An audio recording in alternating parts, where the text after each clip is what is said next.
hard news. When you go into somebody's home, you don't get gnarly in somebody's home. I mean, Not usually. Well, it was the topics that he was subject matter rather than taking Yeah, on harder subjects. this is soft. 60 Minutes today does one piece that's a profile, a very soft profile. Human interest stories. They were good. Yeah. One of the best things, tactics you can do as a businessman is invite somebody to your home, because you've got the advantage. It's your home, and the other person would be very discourteous. So we were discussing ageism in television.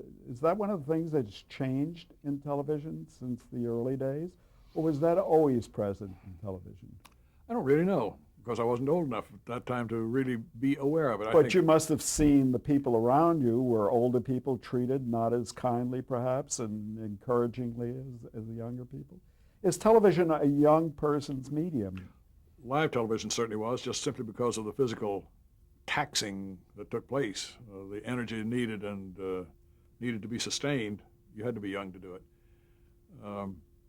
I imagine the sort of shying away from older people is more pronounced today than it used to be, but I'm sure it always existed in some form or another. There's a greater emphasis on the audience demographics than there ever was. Much greater emphasis, and the looking at the 18 to 35 group and the targeting that as your special group, because that's where the buying power is and that's who are buying the products that you're selling, I think has led to a lot of that, without any question. Self-serving reasons aside, do you feel that that's kind of attitude really hurts the business generally, that older people, more experienced people, have still a great deal to give to the industry and to the audience? I can't separate my own personal feelings. Not easy to set aside. I think that there are a lot of us who have a lot to contribute, who are perhaps not asked to do so. So many of the studio executives, the television executives, are very young people. They are my children's age and younger, and they don't have memories that go back to things that I remember. That's natural. That's what happens.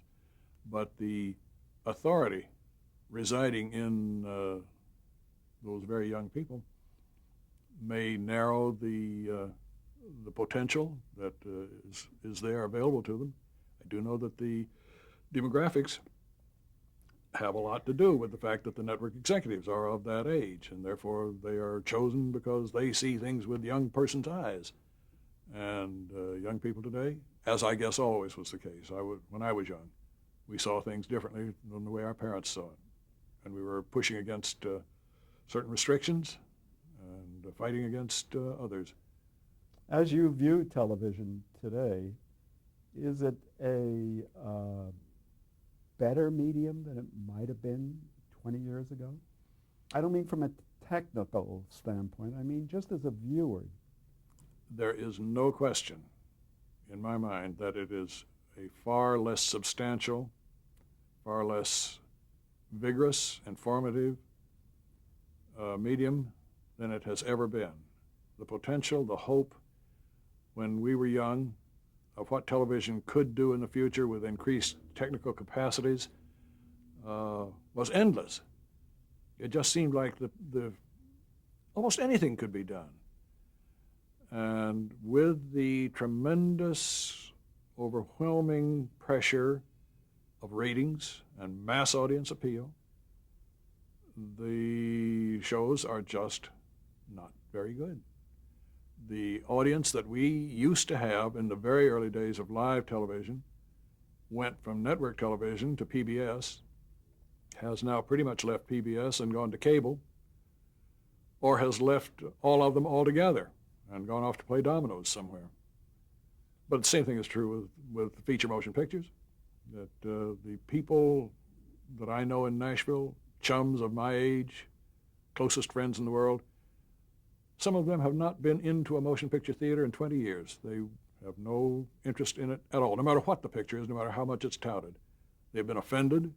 They've been driven away by the language, the situations, the violence, and they just don't want to spend their time doing it. They've got better things to do. Certainly in the early days of television, you must have been aware of ratings, and it must have had an impact on what you were doing. You know, strangely enough, no. I don't remember any emphasis on that at all in the very early days. I do know that as I look back through issues of Variety or Hollywood Reporter, that there are mentions made of it, not nearly to the extent that is made today. There are mentions that I just have no memory of whatsoever. We were not competing for ratings. We had our show. We would do the very best with it that we could. Subject were not chosen for rating. Cast was not chosen for ratings. NBC never, ever, on the Philco Goodyear Playhouse, suggested a single actor on a single show. Today, you've got only the people who play on a series show on that network to be in the movie specials of that network, to cross-fertilize it, to promote them. These are the people that the audience sees, the network executives feel. A long ways from being typecast as a kitchen sink drama director, you got involved subsequently in all forms of drama and comedy, romance. Which did you enjoy working with most? I think that as I've gotten older, I've come around more to the original kitchen sink idea, the people stories, the personal stories, the emphasis on a kind of reality and emotional involvement that an audience hopefully can have with the characters. I think that's what I do best, and I think the circle has really come around full for me. You mentioned a little earlier about wanting to continue to work. Why is it important for you to continue to work? Stimulation. I'm enjoying my so-called retirement. My wife's physical situation, the fact that I have nurses with her now, allows me to be free. I have the time and the ability to do it. My question is, do I have the energy and the strength to still do it? The last picture I did was about 3 years ago, and I had that same question then. I suddenly found that, like the old fire horse, I could, when the gong sounded, I could rise to the challenge. Which film is that? It was a film for Walter Mirisch and ABC Network called Lily in Winter with Natalie Cole. It was a taxing show to do, but I think we did it quite well, and I enjoyed it thoroughly. You spoke with a little discouragement about television of today. How do you envision television of the next century? Oh, I do not know. The world of computers is taking over so much. Well, I think the mechanics is going to change. The techniques are going to change. Digitalization is now here, and it's going to go beyond that. I can't begin to imagine what the future will be like, as I couldn't begin to imagine what the future would be like 50 years ago when I started working. I hadn't a clue as to what was going to happen. Do you think inevitably that's going to take us away from the person-to-person relationship type story to more special effects? Well, it's certainly proven to be true in feature films. They are just almost all bound by more and more and gaudier and gorier effects. So you cherish the film that comes along that has only a modest amount of violence in it and a lot of comedy. A Fargo, English Patient, any one of those pictures that don't really depend upon violence, that do depend somewhat upon character and character relationships. I cherish them. Also, Fargo, wonderful film, did have a lot of violence in it. It did, but not the special effects kind of gaudy violence. Forgive me for this question, but you can't reach your station in life without it being asked. What advice would you give to a young director in television starting out today? Well, you imply that he has finished his education and he's now starting in the field. I would hope so, yes. My advice would go back to education. I've always been grateful that I got an undergraduate degree with no specialization in mind at all. Got a graduate degree in theater, concentrating fully on what my career choice was going to be. And I've been very grateful to that because I think it makes for a better rounded director. So much of what I do, the technique you can pick up, the lighting and the lenses and how to stage scenes, you can almost learn by doing. But the things that give richness to the characters, the things you can discuss with writers and with actors, information and broadness of background, I think are terribly important. For a young television director, I would have to urge that he or she, as soon as possible, obtain theater experience. Act. Learn to act. Do some acting in front of an audience. Do some directing of a theater in front of an audience. It trains you in more ways than you know at the time. I think that he who is concentrated solely on film, and that's all it, and that's all he knows, they're the ones who are leading the way with the emphasis on technique rather than on people, rather than on stories, rather than on dialogue that flows, that has reality to it. True, those new directors are much more successful and much more financially better off. The pictures that they make are not that interesting to me. I once did an interview with the producer, Dan Curtis, a television producer, and he said, please, when you write about my career, think of me more about war and remembrance and less about dark shadows. How would you like to be remembered?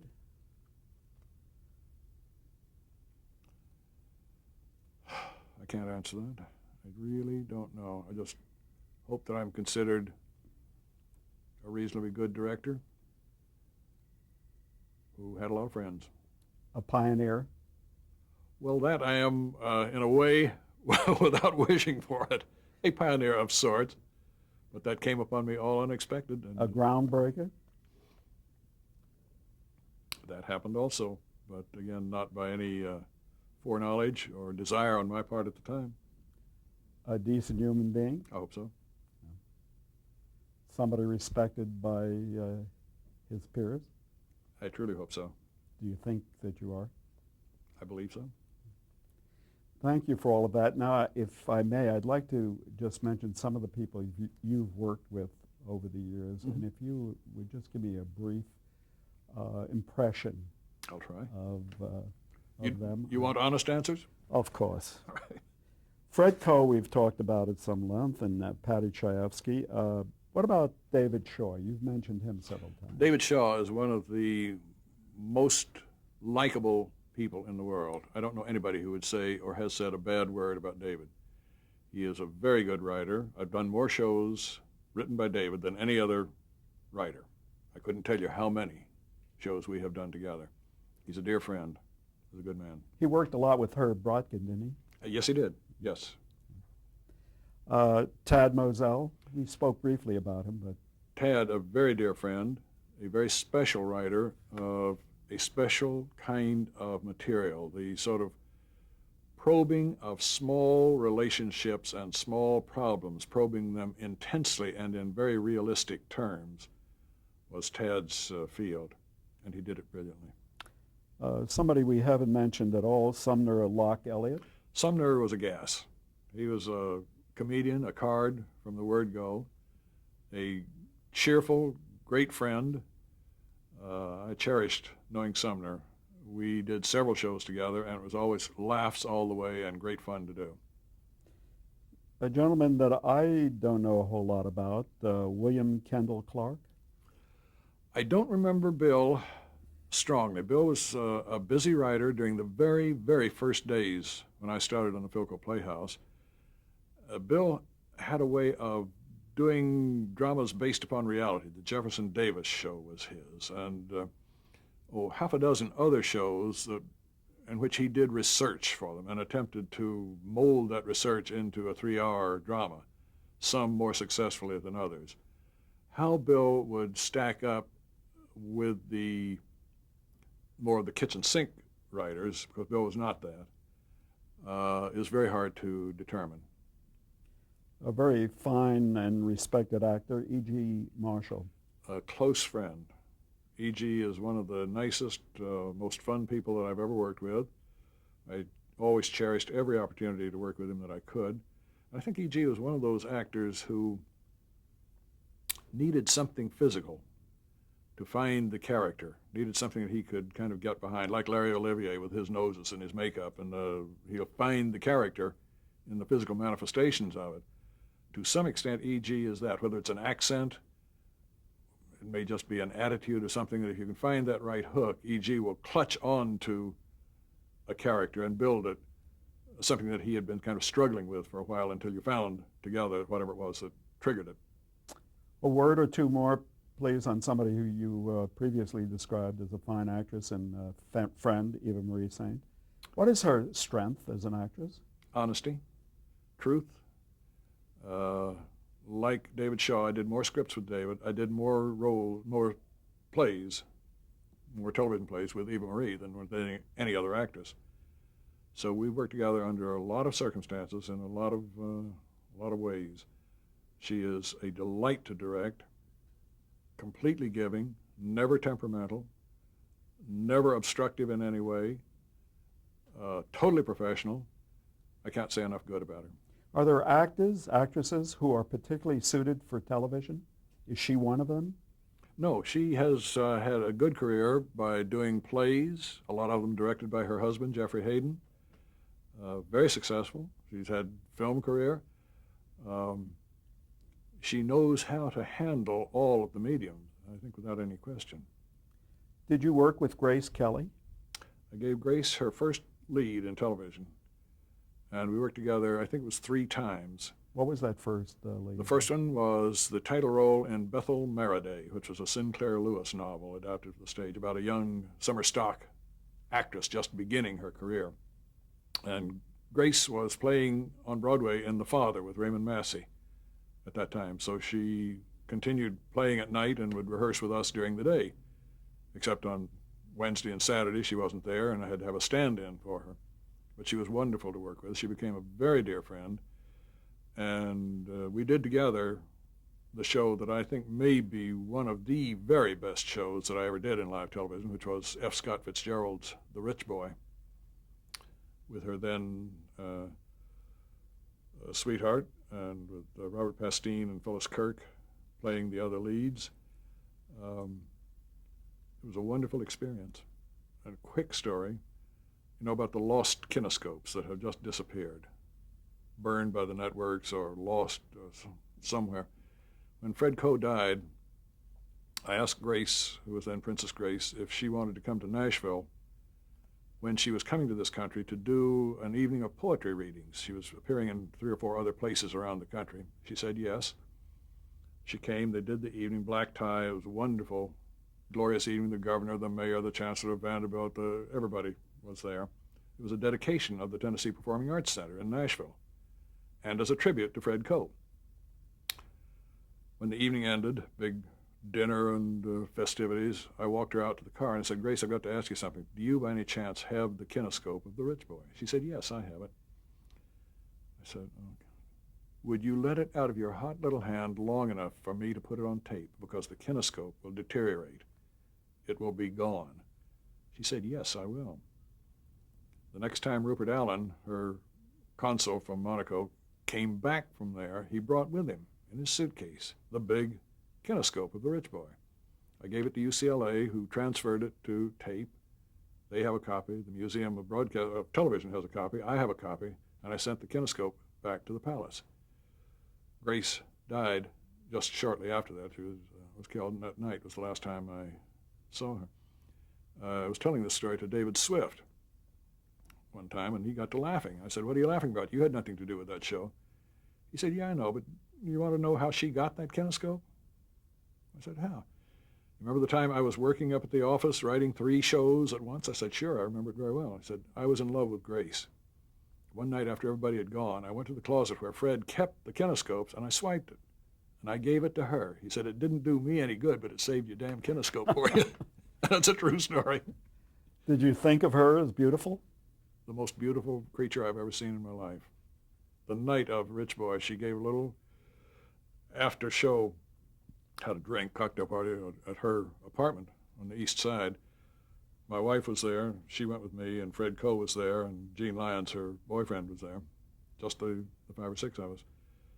Grace was changing when we She had left the studio early after the show went off the air. She was changing when we came in. She appeared in the doorway in all black, black slacks and a black blouse, and her hair kind of pulled back in a ponytail with a little black bow on it. And I can remember distinctly looking at her and saying to myself, that's got to be the most beautiful creature God ever created.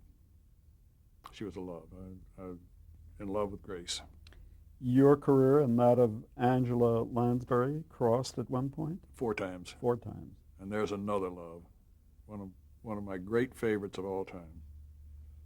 Played the greatest love scene that I've ever had played with Robert Preston in Dark at the Top of the Stairs, in which they, not married to each other, but in love for years, come into the dark house, and outside is a street lamp, and there's a frosted pane to the door, and they turn inside the doorway and face each other, absolutely in silhouette against the back light, and ever so slowly and gently come together for a kiss, and I moved the camera very slowly into a tight 2-shot. And then they played a little scene after that, and it's the most wonderful memory. Are you not then surprised that her career did not fade away and she only went on to greater and greater heights? No, I'm not surprised. She's a wonderful actress and a wonderful lady. And she, like Eva Marie and Grace and the others, never a bit of problem, never a moment in which we didn't have joy working together. What about an actress who made her very distinguished career mostly on stage, not so much in television? Julie Harris. Julie I've worked with twice, once in live television and once on a film television show of a one-woman show on Charlotte Bronte, which we did in Ireland. Julie is one of the best actresses around. Dedicated, always was.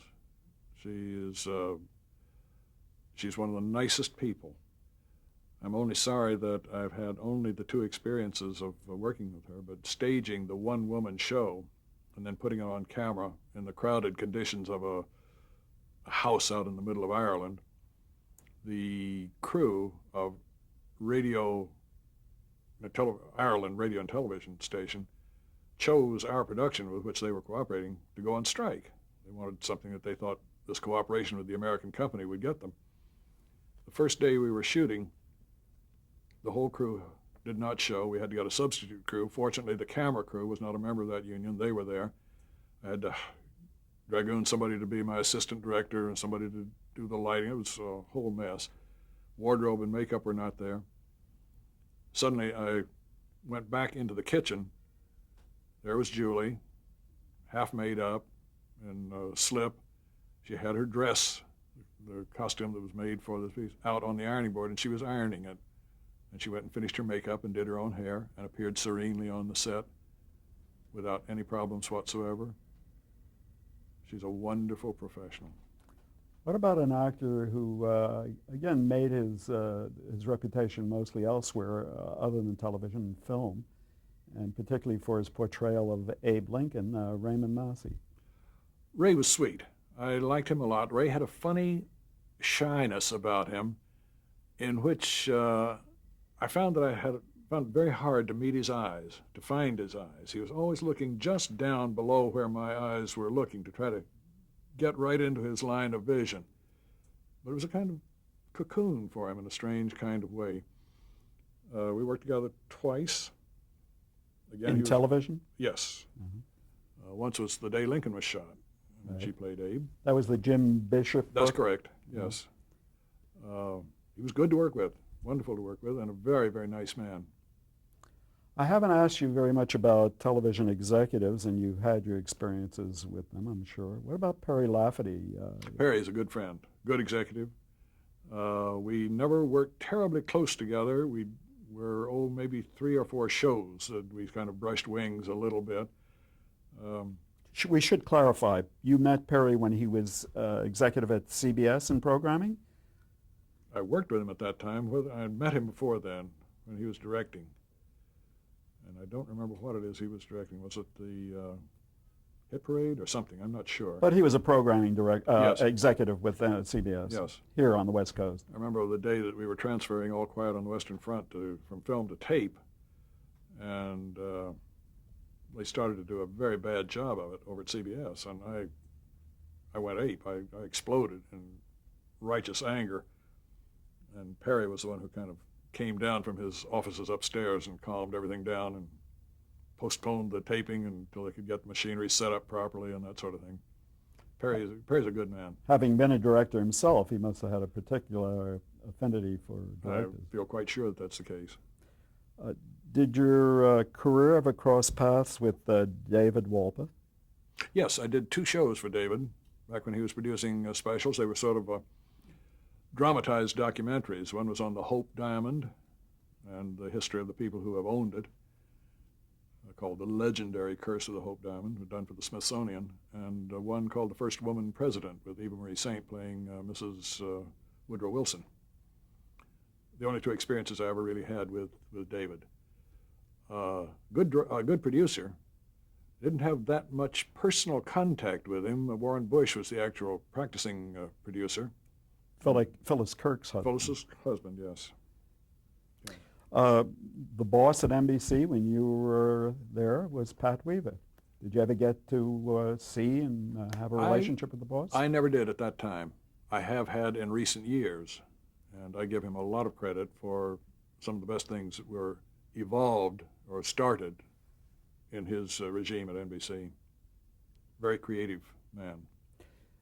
Over at CBS, there was particularly in programming, there was a very able executive named Hubble Robinson. Hub was the man that I did 1 show for. And again, I found him, like Pat at NBC, probably the most creative head of the network that there ever was. I think he did inventive, creative things. I may be wrong, but I think that he was head of the network when Playhouse 90 was started, but I'm not sure of that. But generally, you did not have a great deal of day-to-day relationship with the top executives. Not at all. We were cocooned by Fred, protected from outside influences, and whatever problems came down on the show, Fred shouldered and kept them away from us. Did you ever get to work with, meet, have any kind of relationship with the gentleman who was considered the brains of CBS, Frank Stanton? Never met him. A couple more, if I may. I hadn't mentioned Horton Foote to you. Horton is a absolute wonderful gentleman. One of the nicest men I've ever met. I only worked with him 1 time. His very first play on the Philco Playhouse I directed. Which was? Called The Travelers, with Barbara Joyce and Janet DeGore playing the leads of 2 Southern girls who had Wonderful traveled. that you can remember these names. Well, I have the cast list back in the file. That helps. I was just very sorry that the fates decreed that Vinnie Donahue would do Horton shows, and I would never have opportunity to do another one with him, because I admire him tremendously. Why particularly did you admire him? The quality of his writing was astounding. He and Patty are neck and neck in terms of writing truly, deeply and emotionally of people and events and things from their youth, their boyhood, the places where they grew up, and of their own family, I'm quite sure. And Horton has done just a number of truly creative things. His writing is astounding. And finally, if I may, is a name that I'm not terribly familiar with, and I hope you can help me out, Thomas Phipps. Tommy, I only did a couple of shows with him. He didn't do very many shows for the Playhouse. Tommy was a nice man, very pleasant, very good sense of humor, and the 2 shows that we did were comedies that came off better than most comedies did in that day. He wrote a rather sophisticated comedy. And I think, as I recall, I would call him a fairly sophisticated man.